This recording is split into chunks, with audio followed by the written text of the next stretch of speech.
নমস্কাৰ আজি হৈছে 15 এপ্ৰিল অসমৰ লগতে ভাৰতবৰ্ষৰ বিভিন্ন প্ৰান্তৰ পৰা কেইবাটাও অতি গুৰুত্বপূৰ্ণ অতি ভয়ানক খবৰ মুকলি হৈ আহিছে প্ৰত্যেকটো খবৰ জনাম প্ৰথম খবৰটো এই মুহূৰ্তত আপোনালোকৰ বাবে আগবঢ়াই প্ৰথমটি খবৰ সমষ্টিয়ে ধন বিলাবলৈ খাজু মুখ্যমন্ত্ৰী ডক্টৰ হিমন্ত বিশ্ব শৰ্মা বিহালীৰ পাছত এইবাৰ উজনি নামনি কোন ঠাইলৈ যাব মুখ্যমন্ত্ৰী অন কৰি ৰাখক আপোনাৰ মোবাইল ফোন বিহালীৰ পাছত এইবাৰ উজনি নামনি কোন ঠাইলৈ যাব মুখ্যমন্ত্ৰী সমষ্টিয়ে ধন বিলাবলৈ খাজু মুখ্যমন্ত্ৰী ডক্টৰ হিমন্ত বিশ্ব শৰ্মা অন কৰি ৰাখক আপোনাৰ মোবাইল যিকোনো মুহূৰ্তত ফোন যাব পাৰে চৰকাৰৰ তালিকাত চাই লওক কোন জিলাত কিমান মহিলাই ধন পাব জিলাই সভাৰ জৰিয়তে লাভ কৰিব 10,000 কোটি টকা প্ৰতিখন জিলাৰে নিৰ্বাচিত মহিলাৰ নামৰ তালিকা প্ৰকাশ প্ৰতিগৰাকী বাছনিভুক্ত হোৱা মহিলাই লাভ কৰিব 10,000 কোটি টকা তিনিটা কিস্তিত লাখপতি বাইদেউৰ ধন প্ৰদানৰ ব্যৱস্থা চৰকাৰৰ পৰৱৰ্তী পৰ্যায়ত লাভ কৰিব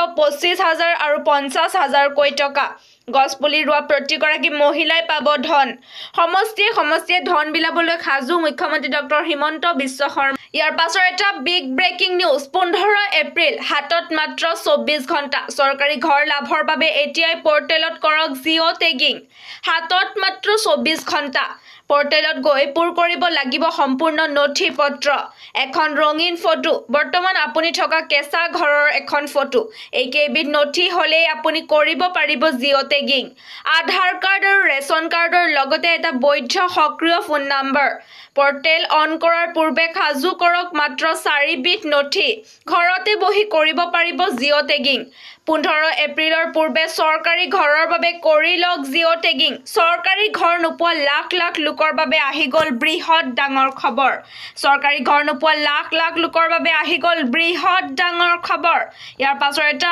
বিগ ব্ৰেকিং নিউজ আপুনি কোন পঞ্চায়তৰ বাসিন্দা অনিয়ম দেখিলেই দিয়ক অভিযোগ মুকলি ফোন নম্বৰ অনিয়ম দেখিলেই দিয়ক অভিযোগ পঞ্চায়ত নিৰ্বাচনৰ বাবে চৰকাৰে মুকলি কৰিলে ফোন নম্বৰ 27খন জিলাৰ বাবে মুকলি কৰিলে টোল ফ্ৰী নম্বৰ পঞ্চায়ত নিৰ্বাচনক লৈ যিকোনো অভিযোগ দিব পাৰিব টোল ফ্ৰী নম্বৰত কোন জিলাৰ বাবে কি নম্বৰ 27খন জিলাৰ বাবে মুকলি কৰিলে টোল ফ্ৰী নম্বৰ আপুনি কোন পঞ্চায়তৰ বাসিন্দা পাছৰ এটা বিগ ব্ৰেকিং নিউজ মুছলমানৰ সম্পত্তিত কাৰো অধিকাৰ নাই বিহুৰ দিনাই ৰাজ্য কপাবলৈ খাজু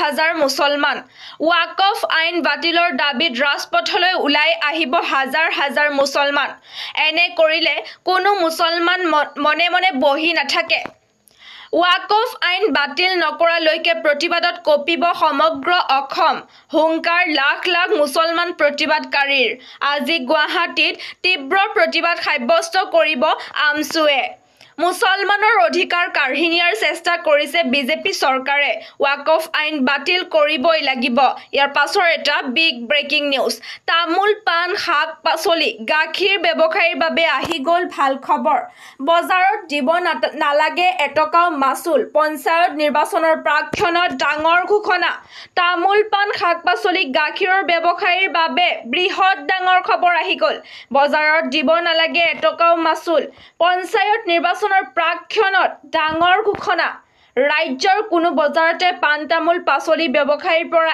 এটকাও মাচুল ল'ব নোৱাৰিব ক্ষুদ্ৰ ব্যৱসায়ীৰ বাবে হিমন্ত বিশ্ব শৰ্মা কেবিনেটৰ বৃহৎ ঘোষণা কোনো মহলদাৰে আজিৰে পৰা শাক পাচলিৰ দোকানীৰ পৰা ল'ব নোৱাৰিব টকা পাণ তামোলৰ ব্যৱসায়ীৰ পৰাও ল'ব নোৱাৰিব টকা ৰাজ্যৰ কোনো বজাৰতে পাণ তামোল পাচলি ব্যৱসায়ীৰ পৰা এটকাও মাচুল ল'ব নোৱাৰিব পঞ্চায়তৰ হাট বজাৰসমূহত ক্ষুদ্ৰ ব্যৱসায়ীৰ পৰা সংগ্ৰহ কৰিব নোৱাৰিব কৰ বিনামূলীয়াকৈ ব্যৱসায় কৰিব পাৰিব ক্ষুদ্ৰ ব্যৱসায়ীসকলে বজাৰ চাফ চিকুণকৈ ৰাখিব লাগিব মহলদাৰসকলে আন দোকানী ব্যৱসায়ীৰ পৰাও ল'ব নোৱাৰিব অতিৰিক্ত পাছৰ এটা বিগ ব্ৰেকিং নিউজ নাবালিকাৰ সৈতে কুকাণ্ড পক্সো গোচৰত গ্ৰেপ্তাৰ চিকিৎসক বিকাশ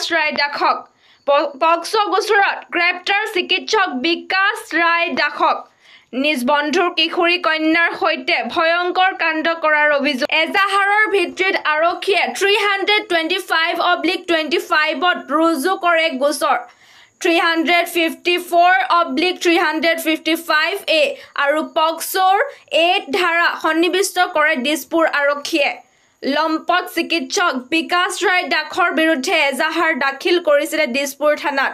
পক্সো গোচৰত গ্ৰেপ্তাৰ চিকিৎসক বিকাশ ৰায় দাসক। দিছপুৰ আৰক্ষীয়ে গ্ৰেপ্তাৰ কৰিছে চিকিৎসক বিকাশ ৰায় দাসক। নাবালিকাৰ সৈতে কুকাণ্ড কৰি গ্ৰেপ্তাৰ হ'ল চিকিৎসক। ইয়াৰ পাছৰ এটা বিগ ব্ৰেকিং নিউজ। ধুমুহা বজ্ৰপাত কালৰূপ। ৭২ ঘণ্টাত ৮০ জনৰ সৈতে শুকাব ঘটনা, হাহাকাৰ অৱস্থা। বজ্ৰপাতত ৭২ ঘণ্টাত ৮০ জনৰ সৈতে শুকাব ঘটনা। যোৱা দুদিনত মুঠ মৃত্যুৰ সংখ্যা ৮০লৈ বৃদ্ধি পাইছে। ধুমুহাৰ ফলত পুৰণি গছ আৰু মন্দিৰৰ দেৱাল খহি পৰাৰ ফলত ৭জন লোকৰ মৃত্যু হয়। দুৰ্যোগ ব্যৱস্থাপনা বিভাগে এলাৰ্ট কৰিছে সকলোকে। যোৱা ৫ বছৰত প্ৰাকৃতিক দুৰ্যোগৰ কালৰূপ বৃদ্ধি পাইছে বিহাৰত। প্ৰাক মৌচুমী বতৰ দুৰ্যোগপূৰ্ণ বুলি বৰ্ণনা কৰিছে বতৰ বিজ্ঞান কেন্দ্ৰই। গভীৰ শোক প্ৰকাশ বিহাৰৰ দুৰ্যোগ ব্যৱস্থাপনা বিভাগৰ মন্ত্ৰী বিজয় কুমাৰ মণ্ডলৰ। ৩ দিন ধৰি বতৰৰ কালৰূপ ধুমুহা, বৰষুণ, বজ্ৰপাত। নালন্দাত সৰ্বাধিক ২৩ জন লোকৰ মৃত্যুৰ খবৰ। ৩ দিন ধৰি বতৰৰ কালৰূপ ধুমুহা, বৰষুণ আৰু বজ্ৰপাত। ইয়াৰ পাছৰ এটা big breaking news. Salary hike. চৰকাৰী কৰ্মচাৰীসকলৰ বাবে কেইটামান ভাল খবৰ। 23.29% দৰমহা বৃদ্ধি। অৱসৰ বয়স 60ৰ পৰা 62লৈ বৃদ্ধি। চৰকাৰী কৰ্মচাৰীসকলৰ বাবে এটা ভাল খবৰ, কিয়নো নতুন বছৰত দৰমহা বৃদ্ধি হোৱাৰ লগতে কৰ্মচাৰীৰ অৱসৰৰ বয়স বৃদ্ধি হৈছে। সাংকেতিক প্ৰতিশ্ৰুতি। জানিব পৰা গৈছে যে কৰ্মচাৰীসকলৰ দৰমহা 23.29% বৃদ্ধি কৰা হৈছে। অৱসৰৰ বয়স 60ৰ পৰা 62লৈ বৃদ্ধি কৰা হৈছে। সাংকেতিক প্ৰতিশ্ৰুতি। 23.29% দৰমহা বৃদ্ধি। অৱসৰ বয়স 60ৰ পৰা 62লৈ বৃদ্ধি। চৰকাৰী কৰ্মচাৰীসকলৰ বাবে এটা ভাল